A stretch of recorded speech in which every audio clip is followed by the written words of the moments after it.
दोस्तों, आने वाले एपिसोड्स में कहानी एक ऐसे जबरदस्त मोड़ पर पहुंचने वाली है जहां वसुधा की जिंदगी पूरी तरह बदलती हुई नजर आएगी।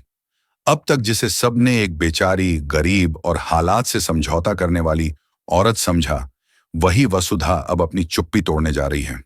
वह अब सिर्फ सहने वाली नहीं रहेगी, बल्कि चौहान परिवार और खास तौर पर चंद्रिका चौहान को सीधी टक्कर देने के लिए खुद को तैयार कर चुकी है। यह बदलाव अचानक नहीं है, बल्कि लंबे समय से उसके दिल में दबे दर्द, अपमान और संघर्ष का नतीजा है। बाहर से देखने पर वसुधा आज भी उतनी ही शांत, संयमी और सरल नजर आती है। उसकी आंखों में कोई शिकायत नहीं दिखती, उसके चेहरे पर कोई गुस्सा नहीं झलकता। लेकिन इस खामोशी के पीछे एक ऐसा तूफान चल रहा है जो हर दिन उसे और मजबूत बना रहा है। यह तूफान उसे तोड़ने के लिए नहीं, बल्कि उसे एक नई पहचान देने के लिए उठ रहा है। अब वसुधा हालात के आगे झुकने वाली नहीं, बल्कि उन्हें बदलने का हौसला रखने लगी है। वसुधा और देव आज भी एक ही छत के नीचे रहते हैं, लेकिन उनके बीच की दूरी पहले से कहीं ज्यादा बढ़ चुकी है। देव वसुधा से नाराज है। उसका गुस्सा, उसका अहंकार और एक पति के तौर पर उसे मिली चोट ने उसके दिल में कड़वाहट भर दी है। यही वजह है कि वह वसुधा से दूर रहने की कोशिश करता है। लेकिन सच्चाई यह भी है कि देव का दिल आज भी वसुधा के लिए धड़कता है। जब भी वसुधा की तबीयत बिगड़ती है, देव बेचैन हो उठता है। वह अपने जज्बात जाहिर नहीं करता, कुछ कहता नहीं, लेकिन उसकी आंखों में छुपी चिंता सब कुछ कह जाती है। यही अनकहा प्यार आने वाले समय में कहानी को और भी गहरा और सस्पेंस से भरा बना देगा। चंद्रिका इस पूरे हालात का पूरा फायदा उठाने में कोई कसर नहीं छोड़ रही है। बाहर से वह वसुधा की हमदर्द और शुभचिंतक बनी हुई है। उसकी तबीयत का ख्याल रखना, दवाइयों का ध्यान रखना और हर वक्त उसके आसपास मंडराना, यह सब देखकर ऐसा लगता है मानो वह वसुधा की सबसे बड़ी सहारा हो। लेकिन इस दिखावे के पीछे चंद्रिका का असली मकसद बिल्कुल साफ है।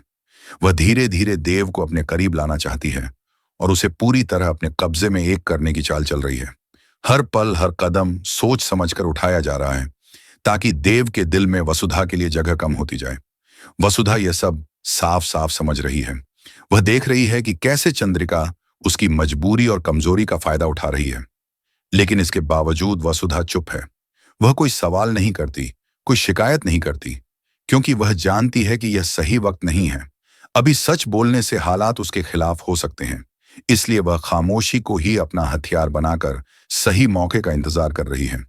इसी खामोशी के बीच वसुधा अपने दिल में एक बहुत बड़ा फैसला ले चुकी है। उसने खुद से वादा किया है कि वह अपने रिश्ते को यूं ही टूटने नहीं देगी।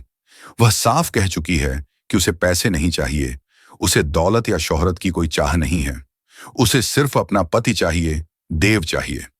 वह देव का प्यार किसी भी कीमत पर वापस पाना चाहती है। वसुधा यह साबित करना चाहती है कि उसका रिश्ता कोई सौदा नहीं है जिसे हालात के हिसाब से बदला जा सके। उसके लिए यह रिश्ता भावना, भरोसे और सच्चे प्यार की बुनियाद पर खड़ा है, और वह इसे बचाने के लिए हर हद तक जाने को तैयार है। दोस्तों, आने वाले दिनों में कहानी में एक ऐसा मोड़ आने वाला है जो देव की पूरी दुनिया ही हिला देगा। वह एक बड़ा सच जानने वाला है जो उसके लिए किसी झटके से कम नहीं होगा। उसे एहसास होगा कि वसुधा ने जो कुछ भी किया वह सिर्फ एक मास्टर प्लान और नाटक था। वह सब केवल इसलिए किया गया था ताकि देव को चंद्रिका के चंगुल और उसके जाल से बाहर निकाला जा सके। वसुधा ने अपनी भावनाओं को, अपनी तकलीफों को और अपनी चाहतों को पीछे रखते हुए एक बड़ा कदम उठाया। लेकिन यह सच्चाई देव के लिए राहत लेकर नहीं आएगी। उल्टा यह उसे और गुस्सा दिलाएगी। देव के मन में सवाल उठेंगे, क्या वह कोई चीज है जिसे वसुधा अपनी मर्जी से छोड़ सकती है और जब चाहे वापस अपना ले सकती है? क्या वसुधा का प्यार केवल उसकी पसंद और निर्णय का गुलाम है? यह एहसास देव को अंदर से झकझोर देगा। देव यह महसूस करेगा कि वसुधा ने सिर्फ अपने और अपने बेटे की खुशी को देखा। उसने एक मां की भावनाओं का सम्मान किया, लेकिन पति के रूप में देव की भावनाओं और उस प्यार की कीमत को नजरअंदाज किया। यह देव के लिए एक बहुत बड़ी चुनौती होगी। इस मोड़ पर कहानी में इमोशनल टेंशन चरम पर पहुंच जाएगा। देव का गुस्सा और भ्रम वसुधा के मास्टर प्लान को और भी दिलचस्प बना देगा। दर्शक यह देखने को बेताब होंगे कि क्या देव वसुधा की नीयत को समझ पाएगा या फिर अपने अहंकार और घृणा के चलते गलत फैसले ले बैठेगा। यह वह समय है जब वसुधा की सूझबूझ और देव की भावनाएं एक दूसरे से टकराने वाली हैं, और यही टकराव आने वाले एपिसोड्स का सबसे बड़ा सस्पेंस बनने वाला है। दोस्तों, जैसे ही देव को वसुधा का सच पता चलता है, उम्मीद होती है कि शायद वह वसुधा की मेहनत और भावनाओं को समझेगा और उसे स्वीकार करेगा। लेकिन कहानी में ऐसा नहीं होगा। देव अपनी ठहरी हुई नाराजगी और अहंकार के चलते वसुधा को अभी भी स्वीकार नहीं करेगा। वह वसुधा की भावनाओं और उसके कड़े संघर्ष को नजरअंदाज करता रहेगा। एक बार फिर वसुधा को देव के हाथों ठुकराया जाएगा। यह पल वसुधा के लिए बेहद दर्दनाक होगा। वह सोचती है कि उसने अपने प्यार, अपने परिवार और अपने रिश्ते के लिए जो कुर्बानियां दी, उनका कोई मूल्य ही नहीं रहा। इसी बीच चंद्रिका अपनी चाल और समझदारी के साथ धीरे धीरे जीत हासिल करती है। उसका मकसद साफ है, देव को अपने पास करना और वसुधा को हर तरह से कमजोर दिखाना।